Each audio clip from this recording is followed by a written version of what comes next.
તો નમસ્કાર ગુજરાત, સ્વાગત છે ફરી એકવાર આપનું આજના તાજા નવા હવામાન સમાચારની અંદર। ગુજરાત રાજ્ય પર હવે સિસ્ટમોનું એક સાથે જોર વધી રહ્યું છે। બીજી બાજુ ગુજરાતમાં શરૂઆત થઈ રહી છે પુષ્ય નક્ષત્રની। જે મિત્રો તમને જણાવી દઈએ તો 20 તારીખ અને સોમવારથી લખી લેજો, કારણ કે ગુજરાતમાં નવો રાઉન્ડ અને નવું નક્ષત્ર બંને એક સાથે, એટલે ગુજરાત રાજ્યમાં હવે જળબંબાકાર પરિસ્થિતિઓ માટે તૈયાર થઈ જજો, કારણ કે બધી બાજુથી હવે વરસાદી જોર વધી રહ્યું છે। સિસ્ટમો પણ હવે જોર વધારી રહી છે, ત્યારે તમે લાઈવ જોઈ શકો ગુજરાતના બારણે આવીને ઊભી રહી ચૂકી છે મોટી મહાકાય સિસ્ટમ। અને હવે આ જ સિસ્ટમ આવનારી કલાકોમાં જોઈ લ્યો ગુજરાત રાજ્યની દશા। આવનારા 10 દિવસ ગુજરાત રાજ્ય માટે અતિ ભારે હોવાનું સામે આવી રહ્યું છે, અને આજના વિડીયોમાં હું તમને વિસ્તારથી સમજાવીશ કે આવનારા 24 કલાકમાં ગુજરાતમાં કઈ કઈ જગ્યાએ કેટલો વરસાદ પડશે। અને અમારી પાસે બીજા પણ ઘણા બધા નકશાઓ સામે આવ્યા છે, એ નકશાઓને આધારે પણ સમજીશું કે ગુજરાત રાજ્યમાં અત્યારે હાલ કેવી પરિસ્થિતિ જોવા મળી રહી છે, કેવા અત્યારે સિસ્ટમોના ફોટા આપણી પાસે આવી રહ્યા છે। કારણ કે અહીંયા તમે લાઈવ જોશો તો તમને દેખાશે કે ગુજરાત રાજ્ય જે છે તે મિત્રો અહીંયા વચ્ચે આવેલું છે। આ પીળા સર્કલની અંદર એક બાજુ બંગાળની ખાડીથી આ મોટી મહાકાય સિસ્ટમ બની ગઈ છે, નીચેથી જોશો તો અરબી સમુદ્રમાં પણ એક નાનકડી સિસ્ટમ બની છે। એટલે હવે બંને બાજુથી મિત્રો ગુજરાત રાજ્ય ઉપર વરસાદનું જોર વધશે, અને ગુજરાતમાં તારીખ લખવી હોય તો અત્યારે જ લખી નાખજો દર્શક મિત્રો। 20 તારીખથી લઈને 28 તારીખ સુધી ગુજરાતમાં ભૂક્કા બોલાવાના છે વરસાદો। અંબાલાલ પટેલ તરફથી પણ આગાહીઓ આપી દેવામાં આવી છે। અંબાલાલ પટેલે 8 ઇંચ સુધીના વરસાદોની આગાહી કરી છે, અને અમુક વેધર મોડેલો તો આપણને 16 ઇંચ સુધીના વરસાદો પણ અહીંયા દેખાડી રહ્યા છે।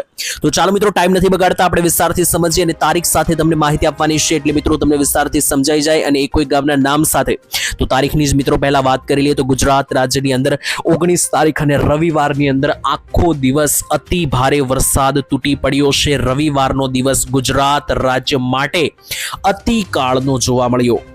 અને હવે 21 તારીખ, 22 તારીખ, 23 તારીખ અને 24 તારીખની તૈયારી કરી લેજો, કારણ કે ગુજરાતમાં હવે આવનારી રાત્રિથી એવી સિસ્ટમ બની રહેશે કે મિત્રો તમારા પગ થરથર કાંપવા લાગશે, કારણ કે 15 ઇંચ સુધીના વરસાદો ગુજરાત રાજ્ય ઉપર હવે એન્ટ્રી લેતા જોવા મળી રહ્યા છે। વિસ્તારથી સમજાવું તો મિત્રો તમને જણાવી દઈએ તો 20 તારીખથી 3 વસ્તુ બદલાઈ રહી છે। પહેલા નંબર ઉપર બદલાઈ રહ્યું છે નક્ષત્ર, બીજા નંબર ઉપર મિત્રો બદલાઈ રહ્યું છે વરસાદનો રાઉન્ડ, કારણ કે હવે અતિ ભારે વરસાદ, અને ત્રીજા નંબર ઉપર સિસ્ટમો બદલાઈ રહી છે। એટલે હવે ગુજરાત રાજ્યનો વારો છે જ્યાં પણ વરસાદ નથી પડ્યો અને લોકોને વરસાદની રાહ છે, તો તૈયાર થઈ જજો ખેડૂત મિત્રો। હવે વરાપનો સમય પૂર્ણ થાય છે, ઝાપટાઓનો સમય પણ પૂર્ણ થાય છે। હવે પાકા પાયે ધોધમાર વરસાદી રાઉન્ડ માટે તૈયાર થઈ જજો। અને ખાસ 20 તારીખનો દિવસ કેવો રહેવાનો છે, કારણ કે 20 તારીખથી શરૂ થઈ રહ્યું છે નવું અઠવાડિયું। તો 20 તારીખ અને સોમવારથી મિત્રો ગુજરાત રાજ્યમાં ભૂક્કા બોલાવનારા ભયંકર વરસાદો પડવાના છે। ચાલો એના વિશે મારી પાસે જેટલી પણ માહિતી આવી રહી છે પહેલા જોઈ લઈએ, અને ત્યાર પછી મારે તમને વરસાદ વિશે પણ એક ગામના નામ સાથે અપડેટ આપવી છે। પહેલા જોઈ લો નક્ષત્ર વિશે જ વાત કરી દઉં। 20 તારીખથી શરૂ થઈ રહ્યું છે નક્ષત્ર, અને તમને થઈ રહ્યું હોય કે આ ઉંદરડો કેમ દેખાડી રહ્યા છો, અને આ ઉંદરડો એટલો ડોળા કેમ કાઢે છે? મિત્રો ઉંદરડો ગાંડો થઈને તૂટી પડવાનો છે એટલા માટે, કારણ કે જે નવું નક્ષત્ર શરૂ થઈ રહ્યું છે એનું નામ છે પુષ્ય નક્ષત્ર, અને આ પુષ્ય નક્ષત્ર ચાલવાનું છે 20 તારીખથી લઈને 3 તારીખ સુધી, અને આ પુષ્ય નક્ષત્રનું વાહન છે ઉંદર। અને મિત્રો ઉંદરડો જે છે તે હવે ફાળે ચડવાનો છે, કારણ કે પુષ્ય નક્ષત્રની અંદર હવે એટલી ભયંકર સિસ્ટમો બની રહી છે કે ગુજરાત રાજ્યમાં તબાહી મચાઈ જનારા વરસાદો પડી શકે। અંબાલાલ પટેલે આગાહી આપી છે, અને ખાસ કરીને અંબાલાલ પટેલે એવું પણ કહ્યું છે કે જે આ પુષ્ય નક્ષત્ર છે તેનું પાણી ખૂબ જ ફાયદાકારક ગણવામાં આવે છે, ખેતી માટે પણ સારું ગણવામાં આવે છે, અને આ પાણી જે છે તે મિત્રો ખૂબ સારું હોય છે। અને આ જ નક્ષત્રમાં ભારે વરસાદો પણ પડવાના છે। એનો મતલબ એવો થઈ ગયો કે ગુજરાત રાજ્યમાં ખેડૂતો માટે હવે ડબલ લાભ મળશે, કારણ કે વરસાદ પણ પડશે અને આ વરસાદનું પાણી પણ ખૂબ સારું માનવામાં આવે છે। નક્ષત્રની વાત થઈ ગઈ, બીજી બાજુ લાઈવ સેટેલાઇટ પિક્ચરથી પણ દેખાડી દઉં તો હવામાન વિભાગની IMDની વેબસાઇટ ઉપર આ ફોટો જાહેર કરવામાં આવ્યો છે, અને આ સેટેલાઇટ એટલે ઉપગ્રહની લાઈવ તસવીર છે, જેમાં વચ્ચે રહેલું છે જોઈ લો અહીંયા ગુજરાત, અને ગુજરાતની બોર્ડર સુધી હવે સિસ્ટમો આવી ચૂકી છે। ગણતરીની કલાકોમાં આ સિસ્ટમ વધારે ઘાતક બનવાની છે, અને 20 તારીખ સોમવાર સુધીમાં તો ગુજરાતમાં તોફાન સાથે ભયંકર વરસાદોની એક્ટિવિટીઓ જોવા મળી રહી છે। અને એના માટે જોઈ લો હવામાન વિભાગે એલર્ટો પણ જાહેર કરી દીધા છે। મધ્યની અંદર જોઈ લઈએ તો ખાસ વડોદરા, છોટાઉદેપુર, મહીસાગર અને દાહોદ આ 4 જિલ્લામાં આપી દેવામાં આવ્યું છે વરસાદનું ઓરેન્જ એલર્ટ, એટલે 5 ઇંચ સુધીના વરસાદો પડી શકે। બીજી બાજુ જોઈ લો તો યેલો એલર્ટ પણ ઘણા બધા વિસ્તારોમાં, જેમાં આખા દક્ષિણ ગુજરાતનો પટ્ટો, સુરત, ડાંગ, તાપી, નર્મદા, વલસાડ, ભરૂચ, આ બધા વિસ્તારોમાં યલો સિગ્નલ, યલો એલર્ટ. અને સૌરાષ્ટ્રમાં પણ ભાવનગર, અમરેલી, ગીર સોમનાથ, જુનાગઢ, પોરબંદર, રાજકોટ, બોટાદ અને સુરેન્દ્રનગરમાં યલો સિગ્નલ છે. મધ્ય ગુજરાતમાં અમદાવાદ, આણંદ, ગોધરા, ઉપર ચાલીએ તો ગાંધીનગર, મહેસાણા, બનાસકાંઠા, સાબરકાંઠા, પાટણ અને અરવલ્લીની અંદર પણ યલો સિગ્નલ જાહેર કરી દેવામાં આવ્યું છે. તો આ બધા જ વિસ્તારોમાં ઝાપટા 2-2, 3-3 ઇંચના ભયંકર જોવા મળશે. અને આટલું જ નહીં, ઓફિશિયલી હવામાન ખાતાનું તો એલર્ટ છે જ. ગઈકાલે એટલે કે મિત્રો તમને જણાવી દે, ગઈકાલથી વરસાદ ધોધમાર પડી રહ્યો છે. જાણો ગુજરાતમાં 19 તારીખનો દિવસ કેવો રહ્યો. તો 19 તારીખે રજા હતી. રજાનો દિવસ રવિવાર હતો અને આ જ દિવસે તૂટી પડ્યા મેઘરાજા. સુરતમાં પડ્યો છે 4 ઇંચ ઉપરનો વરસાદ, તાપીમાં પડ્યો છે લગભગ 3 ઇંચ જેટલો વરસાદ. અને આના સિવાય પણ જુઓ તો નવસારીમાં 2.5 ઇંચ, વલસાડમાં 2 ઇંચ, ભરૂચમાં 1 ઇંચ, નર્મદામાં 1 ઇંચ. તો દક્ષિણ ગુજરાતમાં કાયદેસર આબ ફાટ્યું છે. અને આના સિવાય પણ આખા સૌરાષ્ટ્રથી લઈને મધ્ય ગુજરાત અને ઉત્તર ગુજરાતના મહેસાણા અને પાટણમાં પણ છૂટા છવાયા રેડા ઝાપટા સારા લેવલના મિત્રો જોવા અહીંયા મળી રહ્યા છે. તો આ પ્રકારની સંપૂર્ણ માહિતી આવી રહી છે અત્યારે હાલ ગુજરાત રાજ્યના હવામાનને લઈને. હવે હું તમને કોઈ ગામના નામને આધારે જણાવું. જી હા મિત્રો, વિડીયોના સૌથી પહેલા જે છે તે મિત્રો શરૂઆતમાં જ મેં તમને કીધું હતું કે ગુજરાત રાજ્યના કોઈ ગામના નામ સાથે હું તમને આગાહી આપીશ. તો ચાલો હવે કોઈ ગામના નામ સાથે સમજી લઈએ. તો મિત્રો અત્યારે હાલ જે સિસ્ટમ છે, જે વાદળો છે તે અહીંયા જોઈ શકો તમે. બંગાળની ખાડીની સિસ્ટમ પણ જોર દર્શાવી રહી છે. અને બીજી બાજુ જોઈ લો તો વચ્ચે મિત્રો જોઈ લો, આ ગુજરાત રાજ્યનો વિસ્તાર છે આખો વચ્ચે બ્લુ કલરમાં. અને ગુજરાતની આજુબાજુ આગળ પાછળ જોશો તો બધી બાજુ હવે વાદળો ભયંકર બની રહ્યા છે.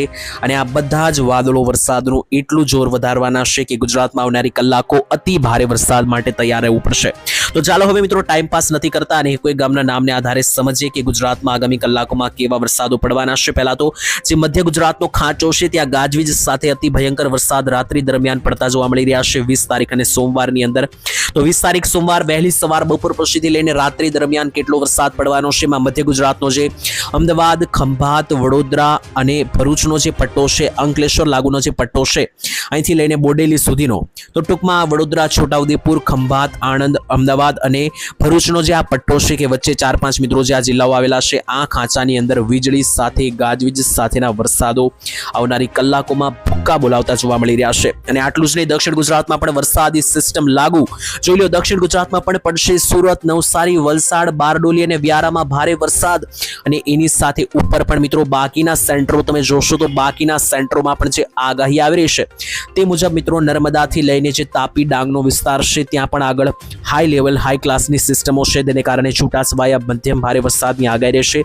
મધ્ય ગુજરાતના બાકીના વિસ્તાર જેમ કે દાહોદ, ગોધરા, મહીસાગર, લુણાવાડા, બાયડ, અમદાવાદ, ગાંધીનગર, કપડવંજ, બાળાશિનોર, તો આ બધા સેન્ટરોની અંદર પણ આગામી કલાકોની અંદર જે છે તે મિત્રો અહીંયા સારા લેવલના વરસાદો, સારા લેવલના ઝાપટાઓ પડતા તમને જોવા મળી શકે.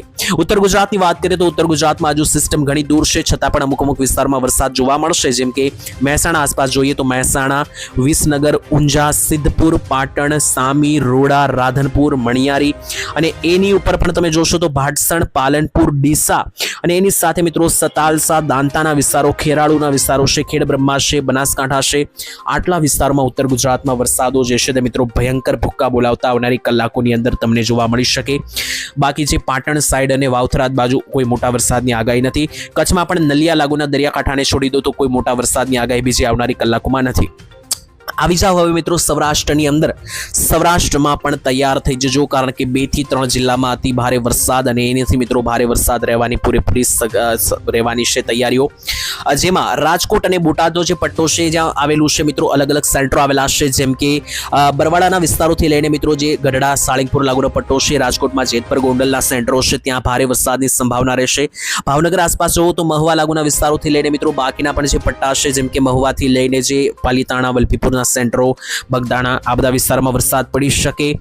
તેની બાજુમાં મિત્રો જોવો તો અમરેલી જિલ્લામાં પણ જાફરાબાદ, લાઠી, બાબરા, લીલિયા, રાજુલાના વિસ્તારોમાં ધમધુકાર વરસાદ પડતો જોવા મળી શકે. જુનાગઢ, ગીર સોમનાથમાં પણ જોઈ લો તો જુનાગઢ અને ગીર સોમનાથના પટ્ટાની અંદર પણ વેરાવળ, ઉના, તુલસીશામ, સાસણગીર, કેશોદ, વિસાવદર આ બધા જ તાલુકાઓની અંદર ધોધમાર વરસાદો પડતા જોવા મળી રહ્યા છે. અને આની સિવાય બાકી જોઈ લો તો પોરબંદરનો દરિયાકાંઠો છે, કુતિયાણા, કદાચના વિસ્તારોથી લઈને અહીંયા છે ખંભળિયા સુધી, ઓખા, દ્વારકા સુધી મિત્રો જે છે તે ઝાપટા પડવાની આગાહી છે. બાકી જોશો તો મોરબી અને જામનગર જિલ્લામાં કોઈ મોટા વરસાદો દેખાતા નથી. સુરેન્દ્રનગર જિલ્લામાં પણ ઝાપટા સિવાય કોઈ મોટા વરસાદની આગાહી નથી.